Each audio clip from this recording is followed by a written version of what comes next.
Fear. It visits all of us. Whether we wear robes or suits, whether we live in a monastery or a city apartment, the real question is not how do I get rid of fear, but rather, what will I do when fear appears? When I first arrived at the monastery as a young seeker, I thought monks had no fear. I imagined that once you shaved your head, wrapped yourself in silence, and lit enough incense, all your doubts would disappear. I was wrong. One night, early in my training, we were asked to do walking meditation through the forest. Alone. In the dark. My heart pounded. I was afraid of the dark, of animals, of getting lost. But, mostly, I was afraid of what I would find in the silence inside me. I remember standing at the edge of the path, frozen. Then my teacher said something that changed everything. Walk with your fear, not away from it.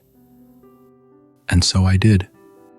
Each step I took that night wasn't just through the forest, it was through the shadows of my mind. Courage is not loud. It doesn't always roar. Sometimes, it's as quiet as taking one step forward when every part of you wants to turn back. We often believe courage means being strong, brave, and bold. But true courage, I've learned, begins with acceptance. Acceptance of our trembling hands, acceptance of uncertainty, and the deep knowing that, even in fear, we can still choose how to move. There was a young disciple, terrified of speaking in front of the others. I gave him a bowl of water to carry while walking across the courtyard. I said, "Focus on not spilling this and forget about the eyes watching."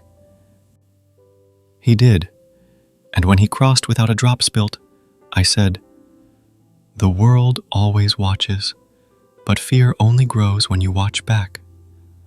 You may not live in a monastery, but you have your forest to walk through, your quiet steps to take, and your fears that whisper, "You're not ready." Here's what I know now. You are ready. Not because fear is gone, but because you're willing to go on with it. So take one step, breathe, and remind yourself. Courage is not the absence of fear. It is the decision to keep walking anyway.